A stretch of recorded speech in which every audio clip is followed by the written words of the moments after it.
It's Reiki, but not as you know it.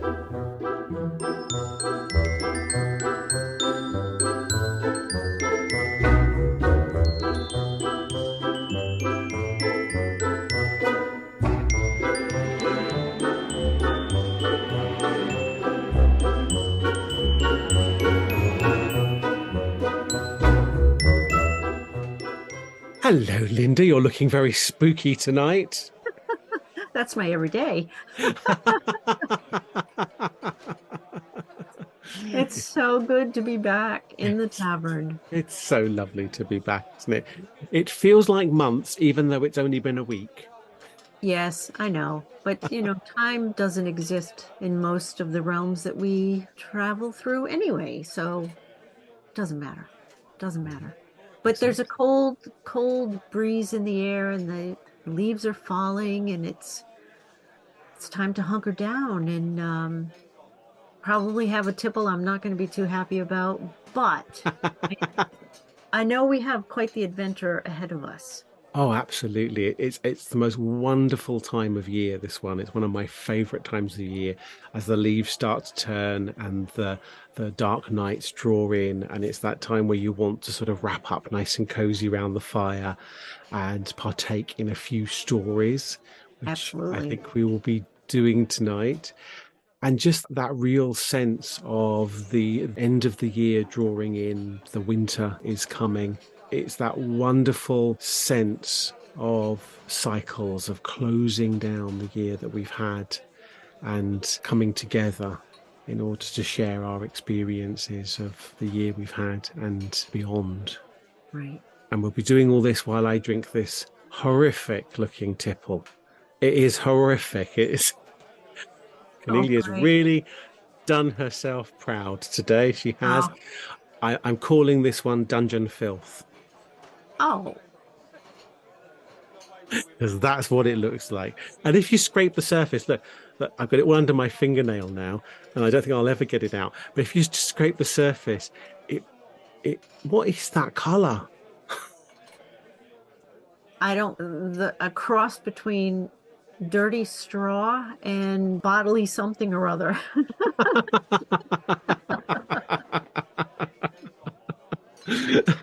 But which end? Both. All. Both. Yeah, yeah, I can't determine, and I'm not tasting it. That's the real amalgam, that one, isn't it? I think there's a Pantone color that's that particular color that was voted the worst in a survey. Oh, I hate to tell you this, but I can smell it from where I'm sitting. So, Well, I hope that's the tipple and not me, but hey ho. There's a color that Disney use, and they paint the things they don't want you to see in their theme parks. I think they call it no-see-um green, and oh, it's like a green color that they, wherever there's like a pipe or a utility or something okay, they want you to ignore because it's not part of okay. the theming, they paint it this color. This color is even worse than that. Oh, yeah, it kind of looks like pond scum to me. It does. Yeah, you can't tell if the top even moves. It's clotted. I don't know how I'm going to swallow that.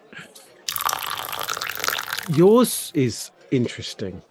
Yeah, I'm a little afraid because since she dished out lovely something for you, I know mine's equally as disgusting. Although it's not, what did you call yours? Dungeon floor? What? Dungeon filth. It looks like it got scraped off the dungeon floor. Yeah, no, mine is not of the same color at all. It's foamy. Do you see the foam? And it's got like a brown tinge to the foam. Oh, Like, that, yeah. is it That's like, yeah, almost like toxic waste yeah. of some sort? And That's like the tide coming in a really polluted ocean. and don't look too closely, but there are things moving in under that layer of. That's the stuff for nightmares, that is. And I forgot to ask her what she called it, but I see her looking over from the bar and she keeps smirking at us. She's an imp. She is, yes, absolutely. So what would you call mine if you don't mind me asking? Because maybe that'll help me drink it. Well, bit of a tangent here, but I think I would call yours Trick or Treat because I know you, Linda. And if any children come anywhere near this tavern, I know you're going to be trying to feed them that as their trick. That's an excellent. I'll take that one. That's excellent. And you're spot on. How you know me so well. Here's some gummy bears and some trick or treat. Enjoy. Joy. And here's a straw. And some antacid. No, actually, they probably would need a little bit of a tincture of wormwood after drinking this one, because And resuscitation. yeah, there's this is a little parasite looking to me. I wasn't going to mention tapeworms, but you know. Yeah, yeah, I don't think it's tapeworms, but it's probably a cousin of some sort. That's a relief. That's a relief. I know it's Halloween, but still. Yeah, you know. You going first? Am I No, going first? you Or do we go. just tell ourselves some stories? I can't wait for the stories. It's where I like to live. Yeah, As absolutely. twisted as that sounds, but we'll share more on that as we continue. I need to try to take a sip of this tipple. Here we go. I'm Watch going out. to watch. Well, don't you might want to slide over so I don't spew it at you. I'll get out of the line of sight. Oh, it's really not that bad. I don't want to see it. I just closed my eyes and drank it down. It's really not that bad. I've never seen you that color, Linda. You've gone a bit green. Oh, that's just the Irish complexion. We talked about the changing of the light and how the darkness comes sooner. I think that's very an appropriate theme for today's little chat because the darkness does approach us all the time, and we can either embrace it or just turn on a light. The darkness is something that's often assumed to be something to fear. It's something that people fear quite a lot. Right. But the darkness holds so many secrets, and particularly this time of year, exploring the darkness is something which changes us very often for the better. Actually, going into the darkness and exploring it is very reverential of those who have lived and those who have come before us, because it is an age-old tradition. Stories from the dark of those who dwell in the dark, gathering round the fire and telling those tales of those who shall not be named in the dark.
A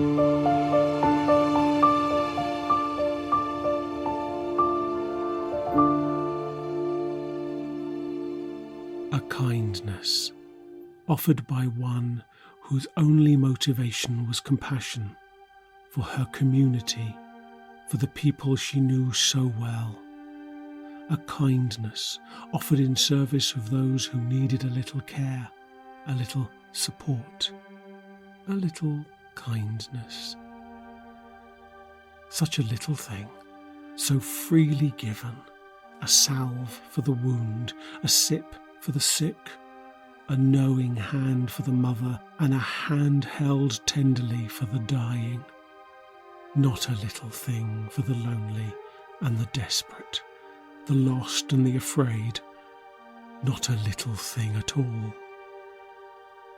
For one so giving to others, so free in their time as to steal from those with avaricious eyes the power they craved so fervently. Their corruption so great and their envy so wild as to fear the influence of the one who through her kindness possessed such sway with those she served. A word from her, and the death grip of those in power faltered and failed, their message dimmed and faded, their authority dissipated like vapour, the death rattle of their dogma silenced as the last breath quietened into nothingness. Just a simple kindness that took from them all they had manipulated so hard to attain, all those they put to death and made suffer so they might rule with absolute supremacy. And yet so many soothed by a smile, a hand, and a will greater in legacy and stronger in might than all their malevolence could ever be.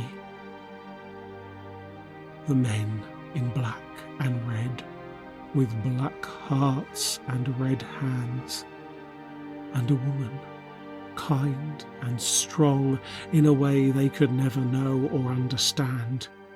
And so she must be ended for their hegemony to be preserved, not in martyrdom, for what good comes of elevating her kindness? No. Her acts of pure love for her community must be seen as terror, as malicious intent, as the devil's work.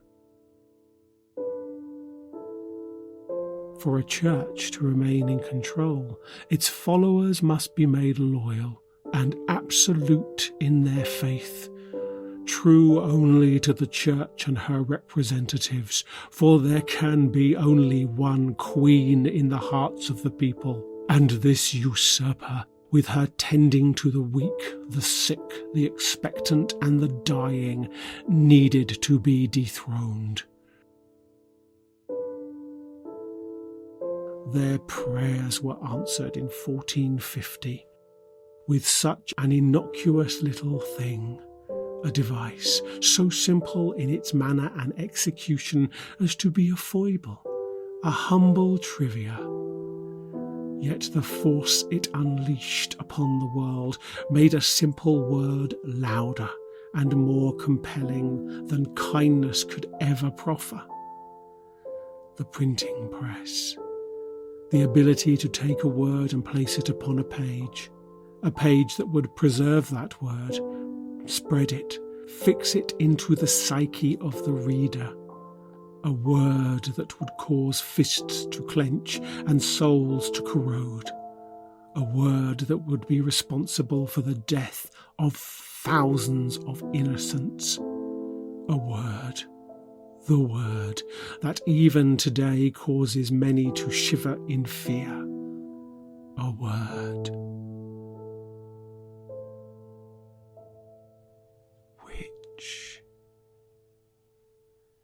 In 1486, the Malleus Maleficarum was published, a document written by a clergyman to blame women for his own lustful desires, the ranting of a senile old man, delusional in his own self-repulsion and need to unleash his internalized hatred towards others. Elevated by the elite and manipulated by the church to become the most significant piece of literature ever written in the provocation and justification of murdering those accused of witchcraft. This hammer of the witches stirred a ferocious sense of fear throughout Europe, detailing how to know the witch, accuse her, and condemn her. The book swept through the populace, leaving a frenzy of blood-stained history in its wake. The Malleus Maleficarum is very much forgotten now, but its ultimate message is still felt whenever Halloween comes around, and people carve jack-o'-lanterns to scare away the witches at the door. For there is no kindness, even now, for the witch, nor the woman accused. For her kindness, the cold embrace of the ducking stool and the searing flame of the pyre. Such a little thing, so freely given, and so swiftly repaid by death.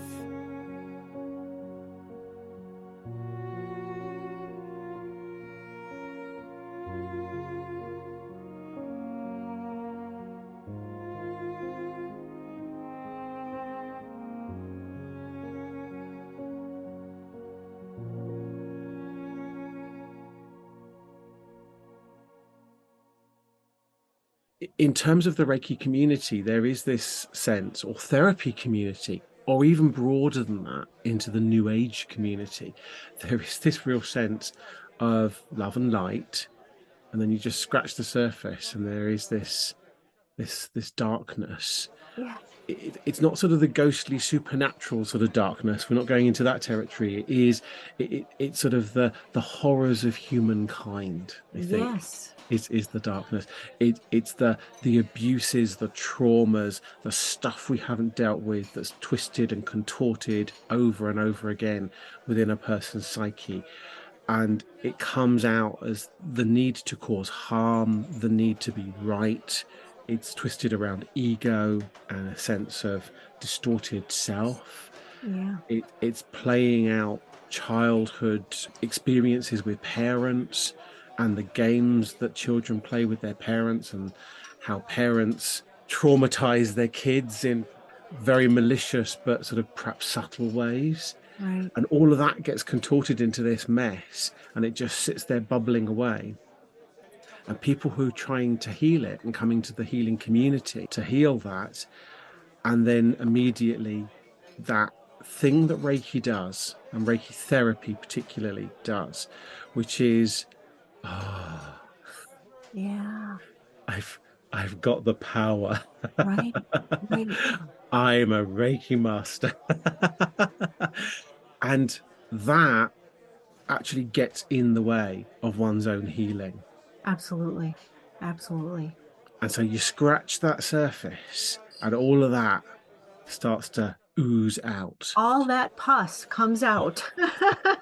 Black slimy pus. It comes out, and it is immediately spattered all over whoever is in the vicinity, whether that be in person or online. Right. There is a darkness to Reiki therapy. And rather than sort of shutting it out and be like, oh no, I'm not doing that. No. We need to embrace it, because that's what therapy is all about. It's getting down into the mud, into the dirt, into the yuck and the crud, and sorting ourselves out, Right. so that we can lead a happier, more fulfilled and more benevolent life. Because who are we to be in a therapeutic environment if we're a dark, hot mess underneath? Right. Right. And in terms of darkness, when we talk about the darkness in the therapy, there is this sense of actually embracing the dark. And that's a much healthier thing to do than to suppress it and then be completely naive to it oozing out when Mhm. you least expect it. Because that's just Oozing out or exploding out, exploding out. Yeah. because under pressure Yeah. is never a good thing. It'll take your eye out. But I've also thought along the lines of miasms. What people need to be aware of is that you have to reveal the underlying genetic disposition that we all have been exposed to one way or another, one life from another. Now, you think of your family lineage alone and what they endured, that carries down. And to just superficially say, there's a little fairy dust and sparkles and the hands, and you're good, that may take care of the surface, but it, to your point, it percolates up. It's definitely a percolation because it's part of who you are. And so to deny that part of yourself, you actually remove your power to heal. It's not fun to look at the dark and the shadow, but if you approach it with the attitude that it's going to give you what you need to be able to move forward, be honest with yourself and recognize that what worst thing can happen? I've already got it. Sounds like a disease, but it is a disease. So embracing the darkness does not mean that, you dress all in black, which I do. But it's not becoming, dark and gloomy and evil and whatever other descriptives you want to come up with. It's just a matter of recognizing it's the flip side of the coin of the whole thing. Yeah. And there is a sense of real compassion in the darkness, I think. It's different to the experience of compassion in a light way, if you Mhm. like, but there is this deep sense of compassion that comes with the dark. It's something that I experienced quite a lot of when I was doing the paranormal events and Mhm. would be in haunted locations for long extended periods of time. And the sense of compassion, the sense of care, the sense of being embraced by the dark Mhm. was something that was incredibly profound and very unexpected, I think. Right. That sense of what Reiki therapy has given to me in terms of the psychic aspects of one therapy is that there is this sense of being in those environments and taking a healing approach to those environments Mm. does create this environment of compassion. And Yes. it's not a love and light type of compassion. It is No. a very earthy type of compassion. Right. It's like a natural justice, if you like, if that's Right. a good way of putting it, Yeah. or a sense of care that is very of the earth, very pragmatic, very real Right. in terms of the horrors of life. Right. Right. It's compassion and it's respect. I've told you this before, anytime I go to Salem, Mass, that's what I feel. I feel compassion. I don't feel sadness, but I feel compassion because of what took place there. And it's not about being spooked or part of a group that just seems to thrive on the suspense and horror of. I don't even think they put it into context of the events. They just perpetuate this accelerated sense of thrill. And I know that sounds really twisted, but that's really what it comes down to. And I understand what you're saying about places that are haunted, and I've got the air bunnies going there. Um, Have they got little witches' hats on the top of the ears? The okay. All right. Let's see, how can I do that? um, but, Oh but, no!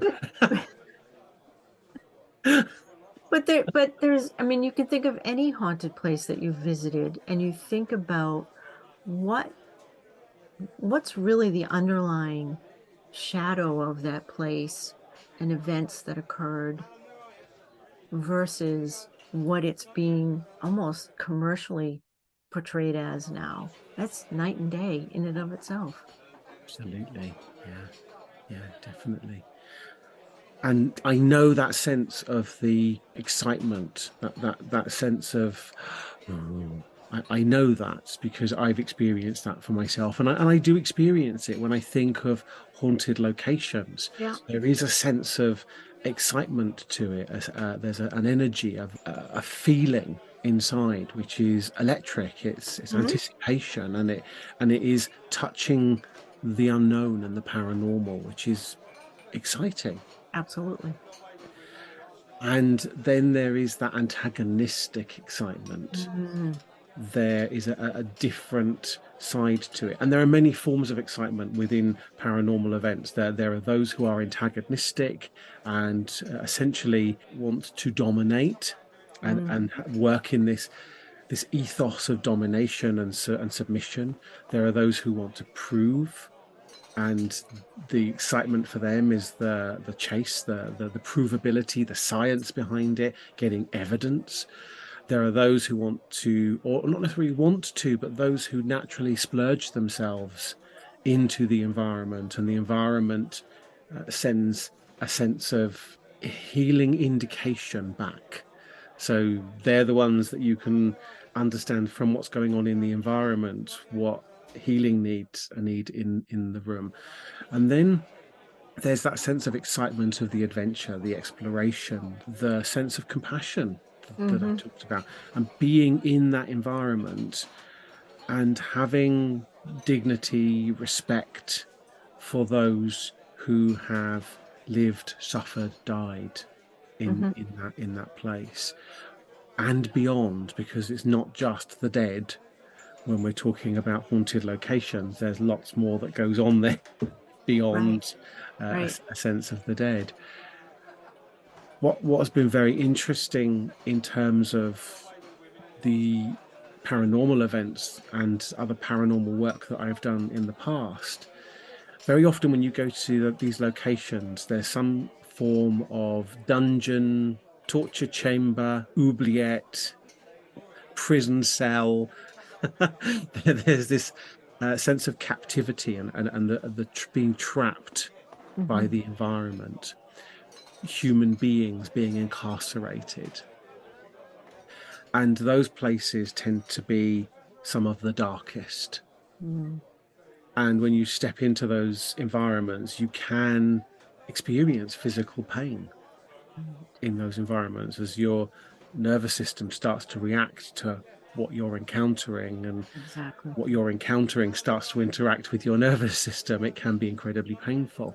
Right. But again, there is this deep, deep insight into the human experience of our ancestors to be found there. And when you begin to get an insight into the darkness, the squalor, the filth that these people were thrown into, very often innocent, they had done nothing Right. that was illegal, nothing that was wrong, other than being Themselves. unfortunate enough Yeah. to have upset the wrong person, Right. usually, or to be in the wrong place at the wrong time when someone needed a scapegoat. And these people suffered completely in injustice Hmm. and were in conditions that were just horrific. And when you experience that and you transcend the fear, the scary ghostliness of it, Yeah. all you feel is that compassion. And it is that dark compassion, that earth compassion, that lineage, that ancestry compassion, Right. compassion for another human being in a very real and earth-centric way, Right. not in a spiritual way in any shape or form, just like deep human connection and Right. a feeling of empathy for them. Right. When I embrace that darkness is when I can feel the compassion the strongest, Mm.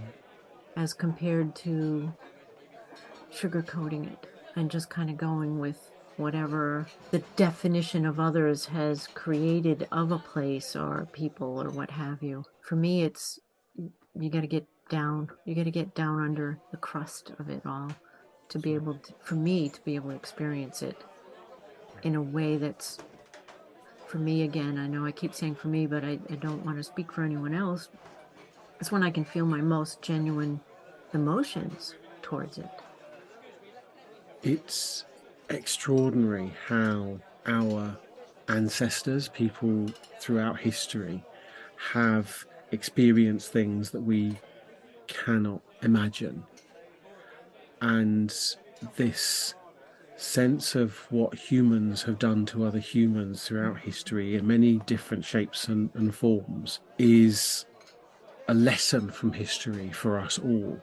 Mm-hmm. And that sense of denial that people often have in both directions, really, when it comes to denial of the darkness, but also denial of the light. Some people find their inner joy and compassion quite repugnant.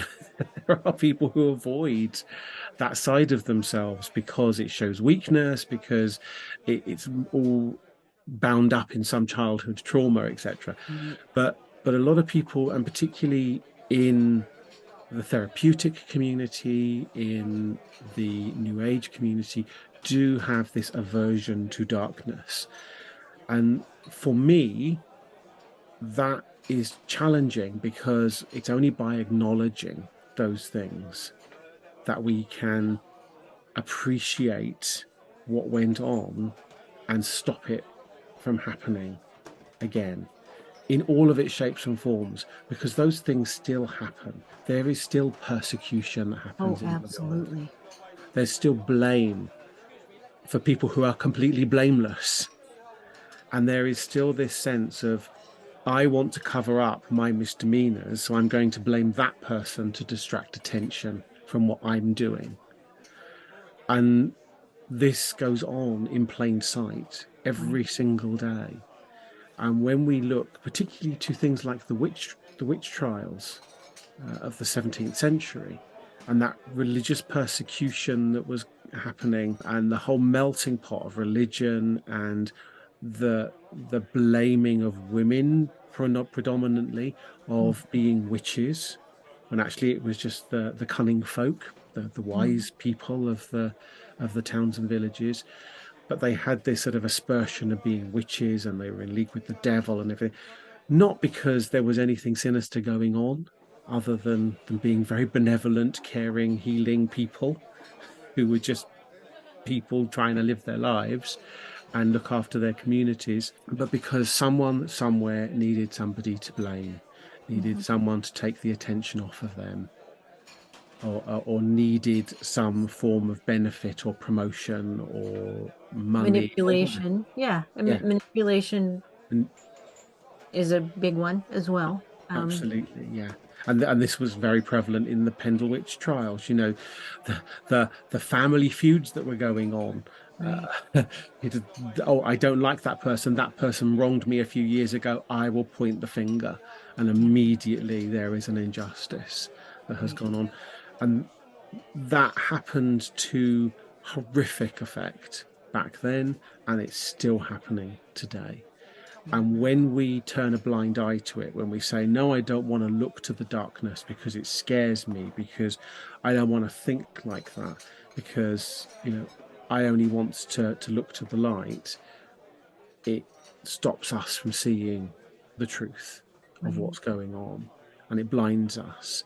And we become very naive to it. And we go along blissfully happy, but all the while, this dark underside does what it does. Mhm. And festers more. Absolutely. I think in all of that, there is this sense of wonder within the darkness. And I think many of the stories that we have told each other throughout history have that sense of wonder and that sense of exuberance within the darkness. Mhm. Essentially, when we tell those dark tales, we are learning, we are growing, we are getting to meet other people at a level deeper than we normally do in the world and in society, where we tend to be quite surface layer with people who are not friends or people who we don't know that well. We're very much a veneer layer interaction.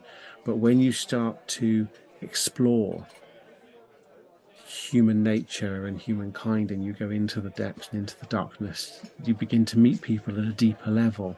Mm-hmm. Provides a much deeper connection between us. Absolutely. Absolutely.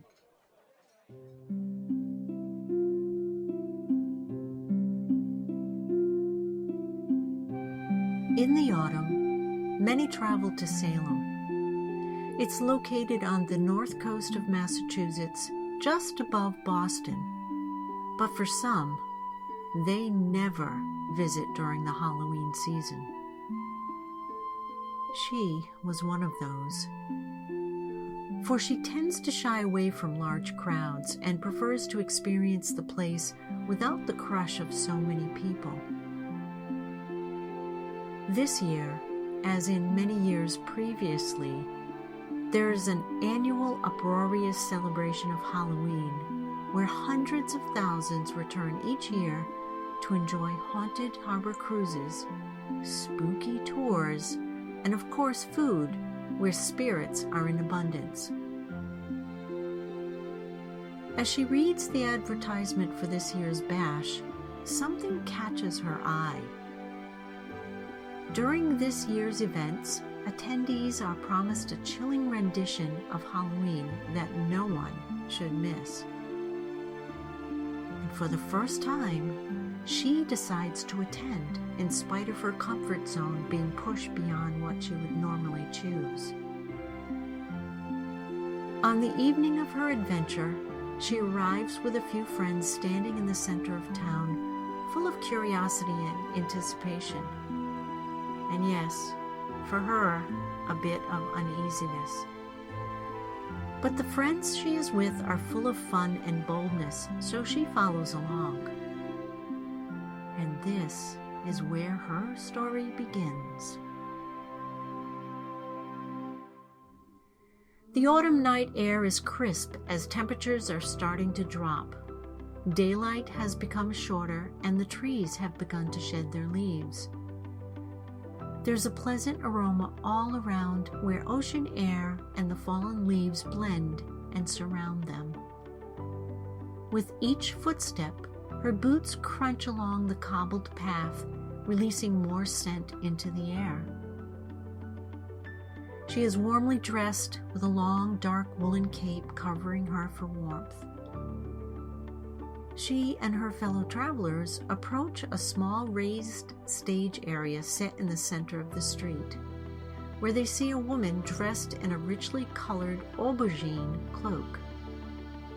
Around this podium, a fire burns steadily. Its flames look unnatural as they leap and twirl like ribbons, adding to the mystical atmosphere. With a clear voice, the mysterious woman begins by proclaiming she has the ability to construct the content of time.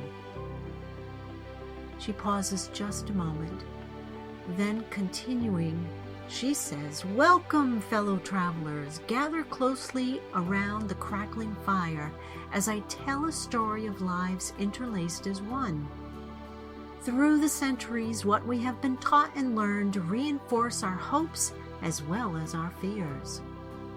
The account you are about to listen to may be heard only as a folktale, yet listen carefully as it tells of truths amongst the chaos where now is then and then is now." The air seems to shift around them. She and her friends exchange glances, not sure of what was to come. Although she's warmly dressed, she feels a shiver come over her as her senses become heightened. She focuses on the woman's mesmerizing voice as the tale unfolds. In an instant, as if in a dream, she's transported to 17th century New England, where the Salem witch trials are in full force. It seems so real. There's even a miasma of fear and tension hanging like thick fog as she looks around at the villagers. For she is no longer surrounded by her friends, nor anyone she recognizes since arriving what seems like just a short moment ago. But this isn't now. This is then? Or is it? The bustling villagers seem as though they are being herded to the main center of town by someone. She avoids being caught up in the frenzy by walking down through the cemetery, away from the main street, but within hearing distance. She tries to listen to the murmurs, but they are guarded, mostly indistinct words. But she finally catches what sounds like the words demons and spirits. These words are with fear spoken, as if the words themselves could summon these entities. She thinks to herself, surely this can't be real. Her senses now are even more heightened as she tries to glean understanding of why she's in this dreamlike world. She knows the history of this time and place, where anyone different, whether because of their religious beliefs, gender, race, or station in life, were abused, discriminated against, imprisoned, and some hanged to die a merciless death simply because of their differences. An uneasy feeling comes over her as she watches the townspeople gathering around a man. She suspects he is the elder patriarch who controls all those under his rule. From what she can see, he appears to be very wealthy and dressed very colorfully compared to the others standing around him. He seems very strong in character, magnetic and captivating. How oddly familiar he seems to the government officials, world leaders, and religious zealots in her own time. As he speaks, she hears him justify the ill treatment of those not conforming to what he believes to be true. She holds back the urge to cry out loud, "Oh, the horrific injustice of it all." As she looks around the crowd, she notices there is one standing slightly away from the frenzied crowd. She begins to wonder if anyone can see her as she sees them. For she says to herself once again, this cannot be real. Those actively engaged with the man are hinged on his every word. Yet, the one standing slightly away from the crowd is looking directly at her. Steadying her breath, she reminds herself, this is just a theatrical play, and the presenter is really good at it, right? But she can't shake the feeling there is more to all of this. Her attention is brought back to the one standing by the side. She begins to hear a clear, gentle voice, not quite spoken out loud, but purely by connection.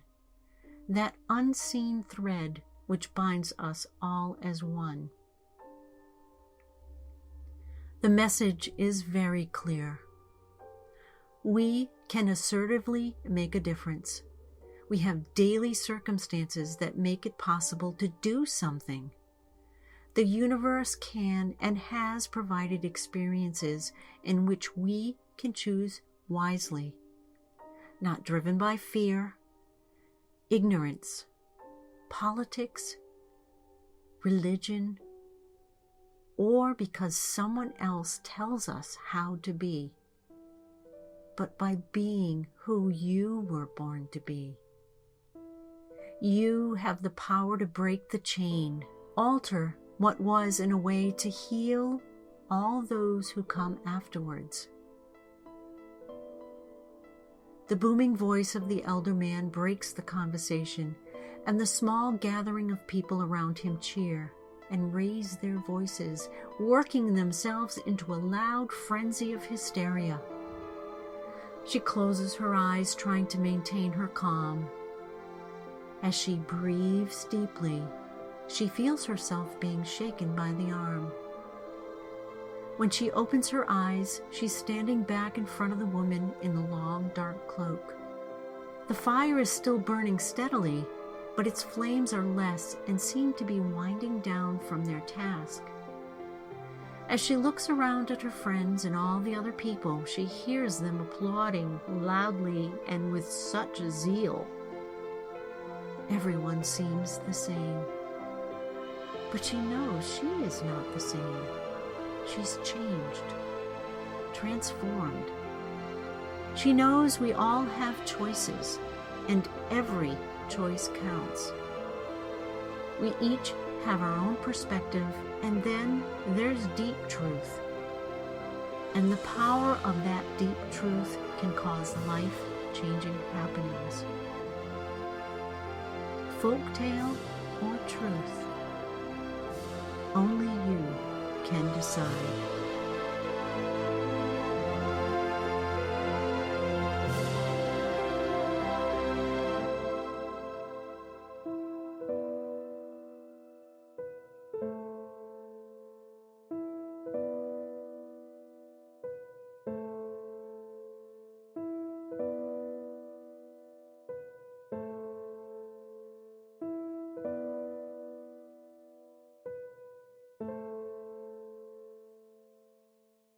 There is this real sense that when you deny the darkness, when you deny the things that are not so nice and not particularly things that you want to look at, but when you deny that they exist, or you shove them away, you stifle them, you suppress them, it does give them carte blanche. They can do what they want. They're unsupervised and they just run amok, essentially. And we can see this across the board, whether we be talking in terms of the paranormal or whether we be talking in terms of the healing experience. Dark parts of ourselves, suppressed, fragmented parts of our psyche that run amok in our lives, sabotaging us, etc. It is not until we actually turn our focus onto them and we get to know those parts of ourselves and we reconcile with them that we begin to understand, and we begin to have a sense of autonomy around those aspects. I think that's the thing of being able to look into yourself when you recognize that one of those parts is being a bit needy, coming up and saying, I want some attention, and maybe acting out because they're not getting the attention they feel they deserve. And if you know that that's what it is, if you have worked in that area and you have taken the time to experience those aspects of yourself, you can turn around and say, no, hang on a minute, naughty step for a bit. Right. But let's work with this. Let's actually work. And there's this idea that's very prevalent about putting the light onto the darkness, turning the light around and putting the spotlight onto those areas. But I feel that you have to go into the darkness really to meet them on their own terms. If you shine a light on them, they're not the same. You have to go into the dark and be enveloped by the dark and become part of the dark in order to really do that. And we see that across the board in both in therapy and in the psychic experience. Right, because what you're saying is exposing with the light is a perspective. And so when you want to shed light, and I don't mean as in what we've been talking about, but is with regard to revealing, you have to go with a different perspective. You have to shift your perspective to that. And it's like stepping into the darkness, immersing yourself into it so that you really can see what is going to be revealed. Think about going into a dark room and you don't have a switch handy. You have to acclimate and adjust to the darkness so that you can see, you can figure out where you're at, where's everything in perspective to where you're standing. And then you get to see what's what and be able to address accordingly. Yeah. You flip the big overhead light on, you're not going to see any of that. You're not Yeah. going to even see shadows, never mind darkness. Absolutely. Yeah. Yeah. It's a trope they use in a lot of horror movies, horror shows, where, and very often where there's some sort of alternate reality thing going on, or some sort of dark realm that's happening parallel to the everyday life, where a person can be in absolute daylight and that person is also shrouded in darkness with a torch, and they're shining the torch around, but the torch beam only goes so far. So you just see this little Mm-hmm. shaft of light that goes into the darkness, and then it's darkness beyond. And so they're shining it around, trying to find something, and invariably they'll flick the torch around, and there'll be something scary revealed on a jump scare, and loads of noise to make sure that you particularly jumped out of your chair. But that idea of the torch being shone around and only going so far, and Right. beyond that beam is darkness. That's essentially what life is. We Yes. are we are fooled by the light, by the sunlight, by the way that during the day we feel perfectly safe and secure, and we go about our lives in the daylight, Mm-hmm. in the sunshine, etc. But essentially, if we take off the visuals and we think about how we navigate the world, there is this sense of a narrow beam of light, a beam of a Absolutely. torch that we're shining around, trying to see as far as we possibly can into the dark. Mm-hmm. And we can only ever focus on one little bit at any one time. Mm-hmm. But there's this sense of, if I can see it, it somehow is better.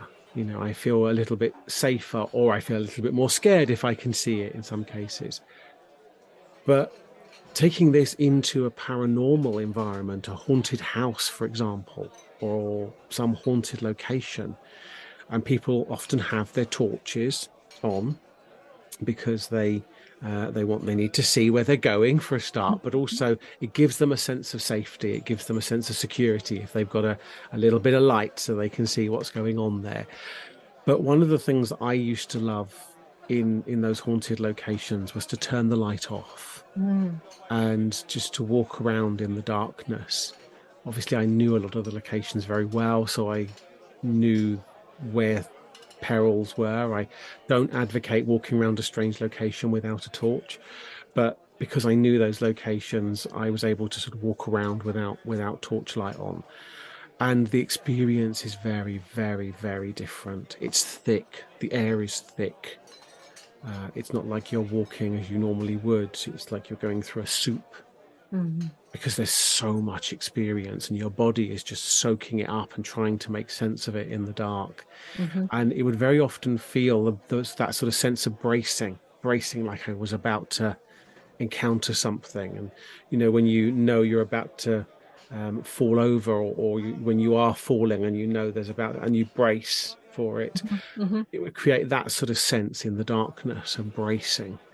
But then when you relax into it and you just relax and let it happen, your body, this primal creature, this organism that comes from millions of years of evolution and is hardwired into the world around it, it begins to open up to what's happening around, and you become receptive to it, and you begin to suck up all of that darkness and all of the knowledge within, and it becomes this most amazing, enlightening experience that happens at a level of depth that we don't get in the light, because Mm. there's too much light, there's too Right. much visual stimuli, and it Yeah.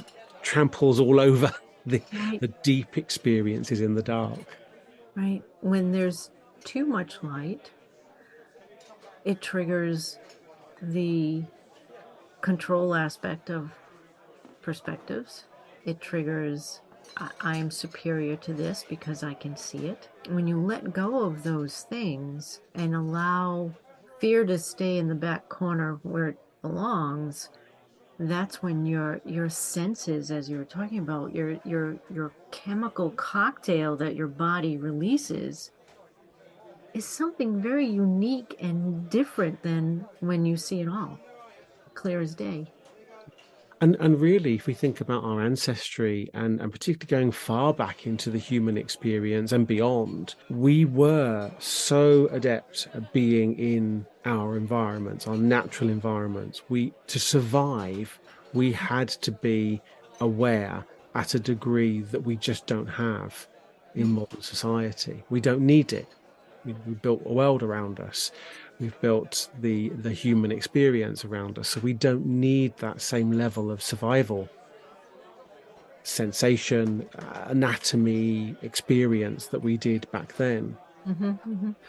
However, we still have all of those assets and facets Absolutely, within us. absolutely, Yeah. absolutely. So And we just plug into that and it's there. right, right. And it's interesting that anyone will accept that, I would think, for the most part. That it kind of follows a logical line.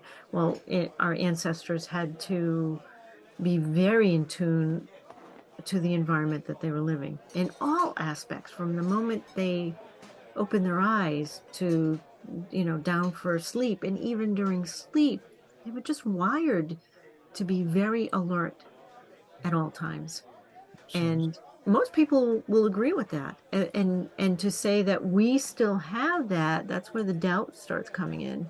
Yeah. Like, no, that's no, it's 2023-ish on, it's no, no, no. Yeah. It's a yes, yes, yes. It's just Absolutely. dormant. It's a tool that we all have, that once we learn to tap into it, things shift perspective, and the definitions that we once gave things like darkness, like your shadows, like the underlying traumas that people have experienced, it does shed a different kind of light on the situation, which is very healing. Absolutely. Yeah. There's an honesty to it. If you're in the dark and you need to survive as a living organism, the filters sort of tend to step back, the distortions, the Right, aspects of ourselves that distort everyday life, the childhood traumas that bend light around them to give us a skewed perspective. All of these things just dissipate into the background because there is a sense of needing to survive. It right. is hardwired into us. Yeah. And the moment we cast ourselves into that experience, all of those senses and sensations start to light back up again and become accessible to us. There's an experience which I have personally experienced as well of being in the ocean and getting a sense of a large predator in the waters with you. It's unlike any other sensation. We we don't tend to have large predators in the UK, certainly not of an animalistic nature. But when you're in the ocean, there are and can be They're predators. there. They're Right, there, right, exactly. right, Maybe not in the UK, but more so. We're actually getting more of the large predators in the waters around the UK now, which we never used to have because it was too cold. right. And they didn't like the ice cream here. They preferred the Italian ice cream. And who can blame them? But being in the water with a large predator is this, all the senses go off, all the hackles go up, everything your Yep, body is saying, don't be here at this particular moment. right, right. And that is probably the closest that a lot of people will get in the UK, certainly, to that sort of level of sensation. I guess you possibly would have the same experience in the woods, perhaps in the wilderness in the States, where there are predatory, Right, dangerous creatures around. right, right. Yeah. I mean, and ocean too. Although I've never experienced an ocean predator, I cannot imagine it. Although part of me is probably saying, "Oh, come on over. Let me see what you look like." Hello. Yes, exactly. But yeah, we've got tons of things that range in size. I mean, not just in the New England area, but as the further south you travel, you've got little things that are poisonous and deadly and a predator, not to chomp you up and eat you, but well, some of them. So yeah, it kind of makes you take a step back in the water experience. It's not so easy. Yeah, But absolutely. Yeah. but I understand that feeling of like, oh, I have experienced that with certain critters. And I would like to say that in my adult years anyway, it's been more of a response of like all your senses kick on. You're very high alert. And maybe it's just my twisted me. I usually tend to make myself calm down because creatures, animals, predators sense that. And and it's kind of like embracing the darkness. You have to prepare yourself for what you're going to encounter. Um, I don't know if that's the line you were going down, but that's what popped into my head. No, You have to respond to what appears to be a threat. absolutely. And how you respond many, many, many times will affect how the threat really follows through. And that is a very similar experience to being in the dark without any source of light.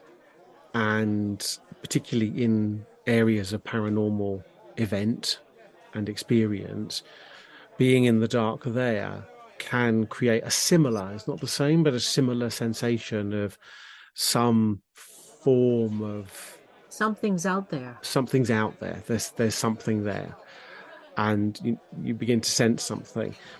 Obviously, it's a different mechanism because your body isn't sensing a large predator, but it is sensing something that is potentially dangerous. So it's Potentially a alerting threat. you. Yeah, Yeah, potentially a absolutely. threat. Yeah. Yeah, yeah.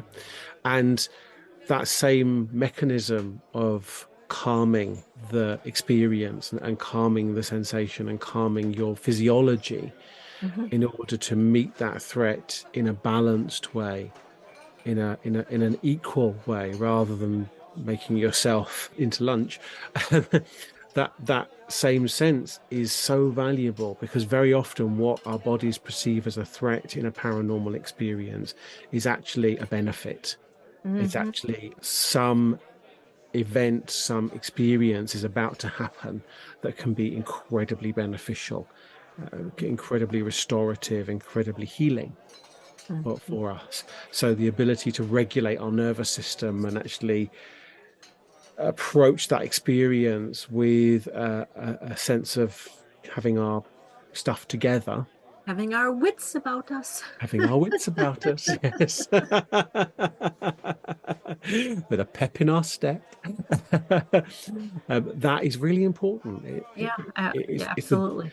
it's the difference between having an amazing life-changing experience in the dark and running screaming, having filled one's undergarments with Right. that. Stuff.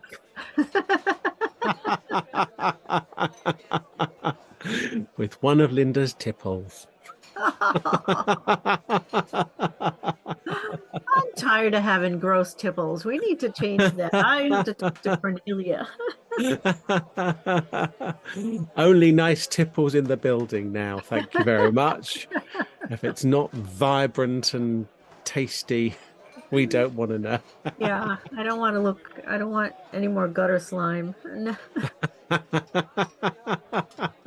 We should organize a sit-in the tavern Ah, that'll until we just get.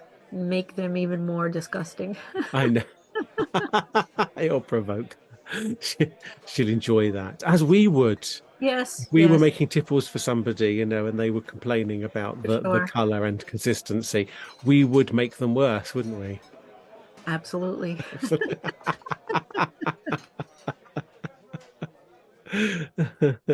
Oh, goodness.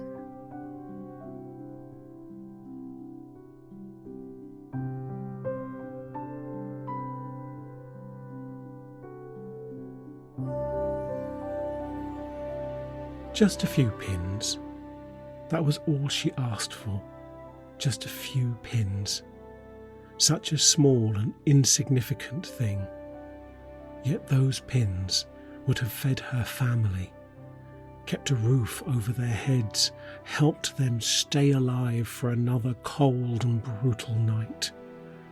Just a few pins. Staring out into the darkness, through the gloom of the tallow light, the stench of fish and filth saturating her every breath. A choking sting, relentless in her throat and lungs. The weak moans of her kin, whom she could just distinguish through the haze, even though they were merely inches away. Her mother and brother, suffering as she too suffered. Old Demdike in the corner, fading from life. A life lived hard and savage in her 80 years, trapped in this ruthless world, full of remorse and pain and yearning. And the others, her family and community, who had done no wrong, committed no crime. But in this age, accusation was crime enough to face one's own end, in the pyre or by the noose. How was she to know that begging for pins would condemn her and her family to this pit, this chamber of death and longing for death? How was she to know the dog would appear and the peddler would take ill? How could she have predicted the accusations that followed, and that so many would be imprisoned from such a simple request? Just a few pins. On the 21st of March 1612 it happened, the beginning of a tragic end. A peddler made his way through the half-light of the Old Cong Road in Lancashire, a narrow track laying still and silent, with only the wraiths of uneasy mist undulating as he headed into the gaping maw of the woods ahead. As he made his way through the trodden forest, he happened upon a young girl, Alison Devise. She was begging for pins, just a few pins. But when the peddler refused the young girl's request, she spat a curse upon him. As her words faded into the veil, fixing the man where he stood, paralysed by some supernatural force, two red eyes appeared from the enveloping mist. They slinked closer, encapsulated within a dark and foreboding form. The menacing shadow of a large black dog became apparent. Its body seemed somehow non-corporeal, as if the light itself was shut out from the space it inhabited, a ghostly umbra that was an absence of light rather than that of sinew and flesh. Alison's harsh response towards the peddler for his lack of compassion had already sealed her fate. She just didn't know it at that time. For the terror provoked by the girl and her familiar caused the peddler to have a stroke and collapse in the road, even though, in reality, these two were unconnected. The dog may have even been a figment of the peddler's horror-saturated imaginings, a phantasm conjured by the superstition and religious dogma he had known all his life. He was taken to an old alehouse, and once he had regained consciousness, he was adamant his paroxysm was caused by witchcraft. He was cursed, damned in his affliction by the girl of trodden forest. With his son tending to him, he made the accusation again, and Alison Devise was sent for. Terrified for herself, the young girl begged for forgiveness. She knew naught of what they accused her of being, yet her simple request to be absolved was the very thing that condemned her, her mother, and her brother. However, this injustice, this perversion of justice, was but the first. When questioned by a local magistrate, Roger Noel, Alison was compelled to name others she knew to be witches, whether it be through fear, through torture, or just to take their gaze away from her. She decided it was time to settle a few scores in a family feud. For in the shadow of Pendle Hill, the cunning folk cared for their own. They tended to the sick and the dying, the mothers-to-be and the young and the old. They were wise of such things as the earth and human experience of hardship and torment. Two clans, both headed by a matriarch, Elizabeth Southers, Old Demdike, and Anne Whittle, Old Chattox. Gathering at the home of Demdike on Good Friday 1612, Roger Noel demanded the arrest of a further 8 people on charges of witchcraft, and so both families were marched some 40 miles away to Lancaster for trial. There, incarcerated at Lancaster Castle, in a cell of filth and squalor, to rot away from jail fever arising from the bites of typhus-infected lice. Imprisoned with them, a local landowner, Alice Nutter, the most infamous of the Pendle Witches, not for any association with the devil or either family, for she was a wealthy woman who had no need to beg for pins.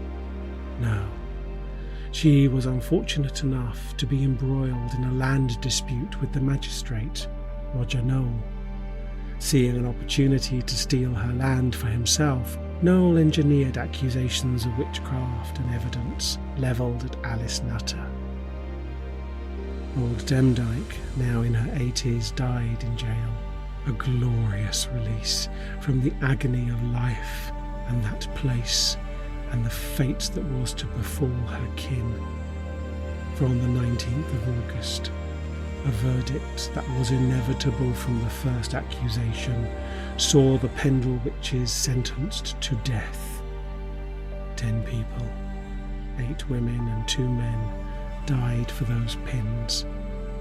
Pins that were so small and seemingly innocuous. Pins that meant nothing to those with greater schemes to navigate and deeper desires to bring to fruition. And still the shadow on Pendle Hill falls upon the land, this isolated crest standing defiant against the grey sky of the Pennines, a monument to the innocents who were murdered on Lancashire's good earth. Murdered for a word and a few pins. Just a few pins.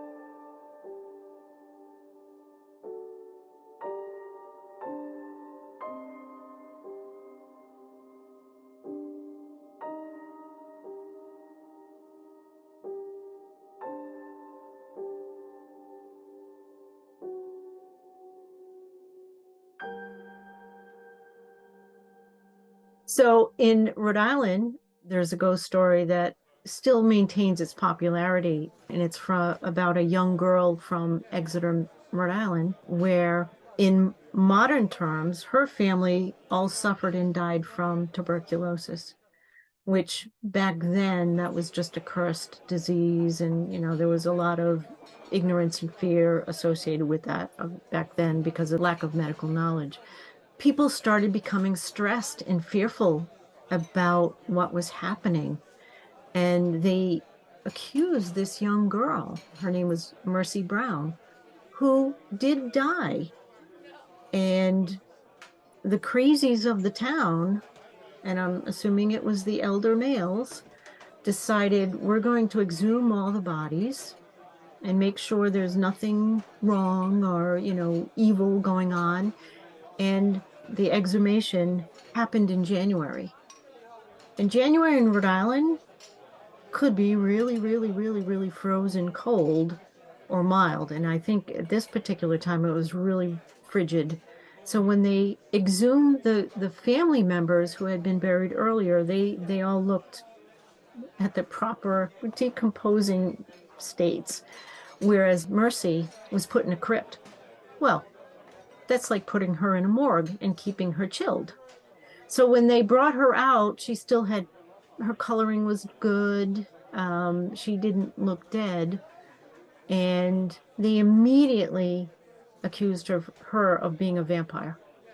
And she then became the first known vampire of Rhode Island. And they did bad things. They did horrid things to her. They took her heart out, they burned it, and they all drank the ashes of it. How gross and disgusting, but that's ignorance.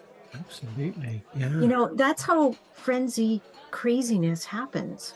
When people are stressed and ignorant and not being independent thought processors. Absolutely. As to the logic of it. It seems to me, at least I would hope if I were born back then, which I probably was. Several times.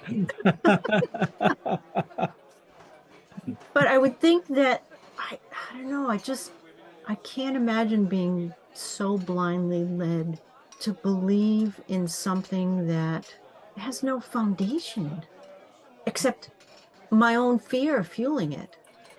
That's fascinating. I'd actually heard of Mercy Brown and the Mercy Brown story, which was horrific, a really horrible story, and how she was desecrated and how her family were ostracized. I mean, the social stigma that came with that was just extraordinary. Yeah.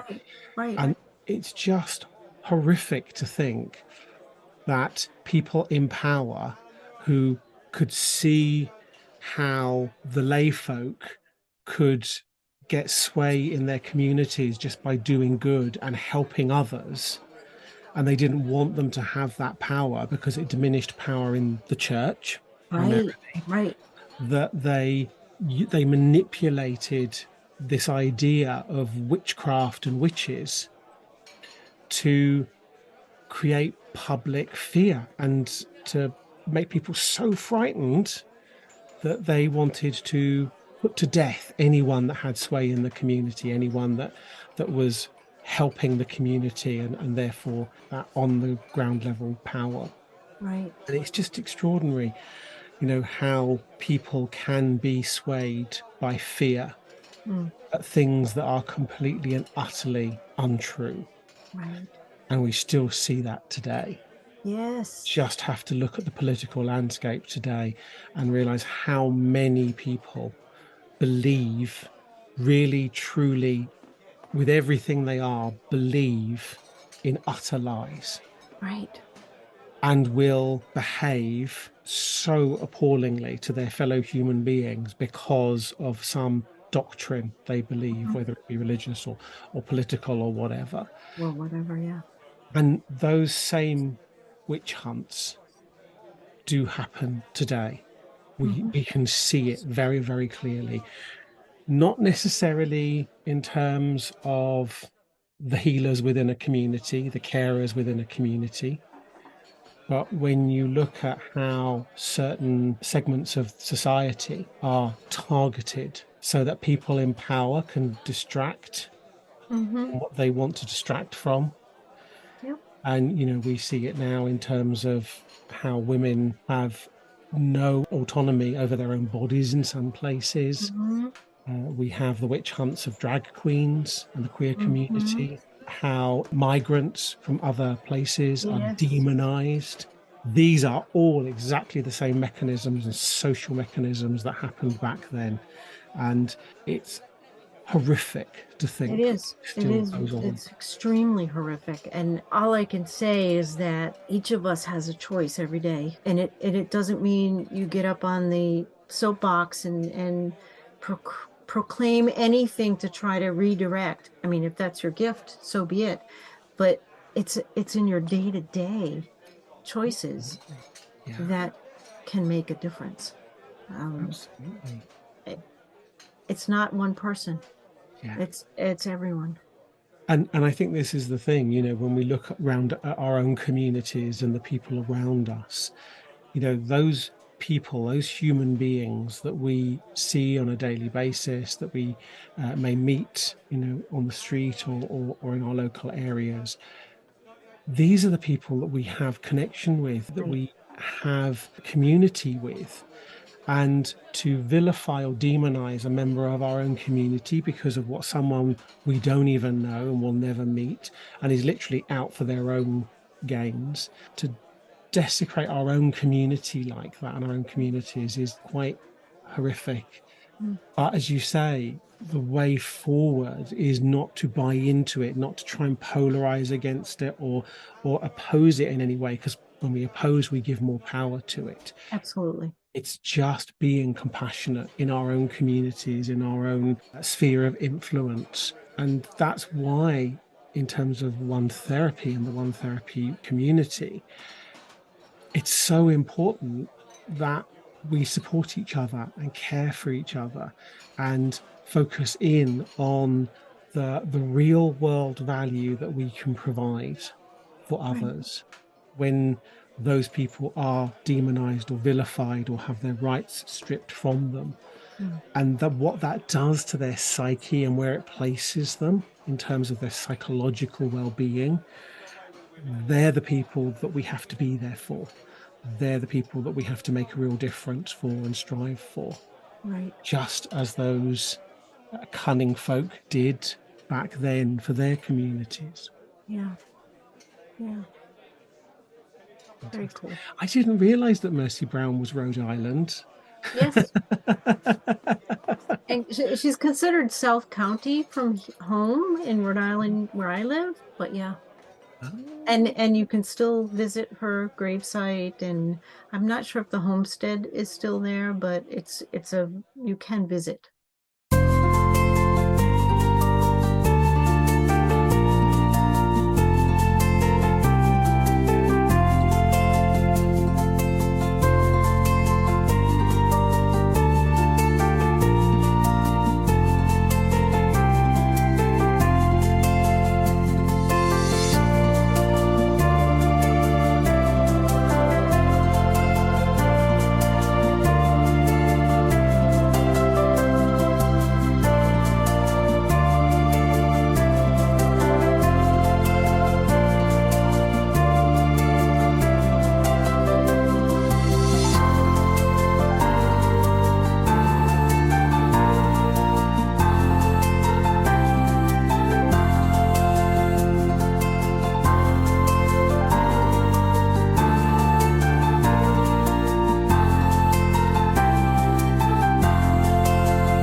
well, Linda, that was an adventure, wasn't it? It, my goodness. Who knew? Who knew we would find all of that? But how rewarding too. When you go into the unknown and you explore, feeling confident that what you see will be beneficial and not something to run and hide from, the feelings that it does conjure up may not be pleasant, But the ultimate outcome outweighs that little bit of uncomfortable that we feel when we approach the darkness, or when we embrace the darkness, step away from the light and into the darkness to get a full picture, a full perspective of something. And so often the darkness holds such horrors, and we experience these as some intangible mess in our lives. You know, we go through life and we experience the darkness as this unknown stuff, but it's not until we actually delve in and actually allow ourselves to be in the horror of it that we gain the language and the context, and suddenly it's not as horrific. Suddenly we realize that there is a benevolence there, that compassion. And I think that's so important, to have that sense of context for ourselves. It's in the darkness that we learn so much about ourselves and so much about life, and come back with the language to be able to express that and to be able to contextualize it. Right. And it is by doing that as well that we understand our history, and we understand where we've come from and the mistakes that have been made, and how people have been persecuted and vilified and demonized. And we begin to see it in the world around us now. And I think that's so important, particularly at this point in time where we need to stop doing that, essentially. We're big enough and ugly enough. Right. Right. And I haven't touched my tipple. I can't. Well, she's refreshed it for us. Did you notice? Yeah, mine's oozing over the top.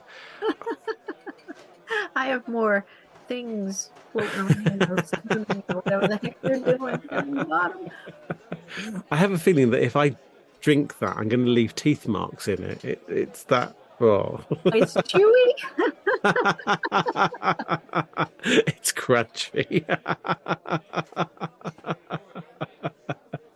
No. Oh. Well, I think what I'll do is, just to be on the safe side, I think I'll have a drink as we say goodbye to everyone this evening, and I'll take a sip as we are signing off, so that if there are any nasty side effects, that people don't have to witness that.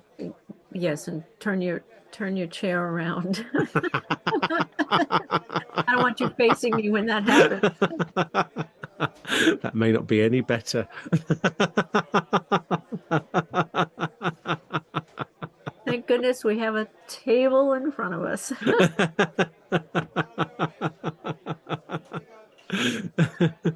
Fantastic.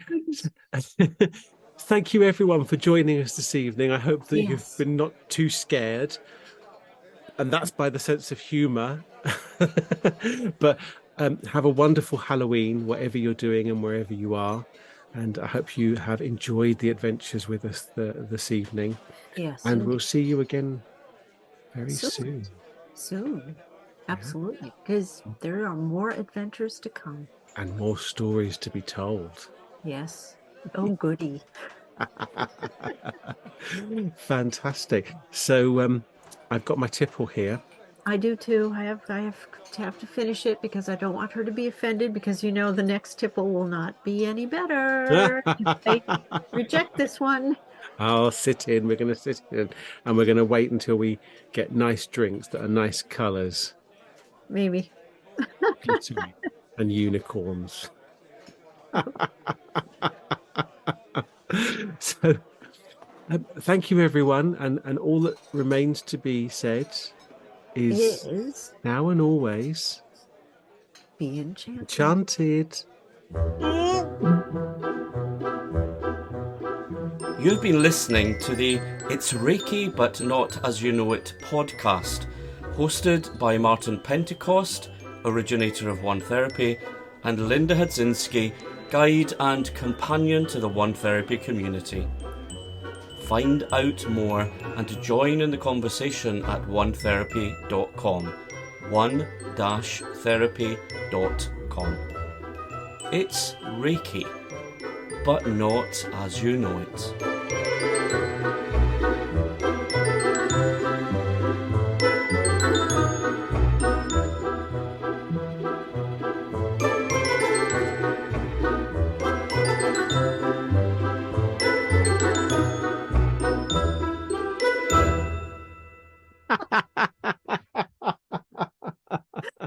It didn't come out of your nose.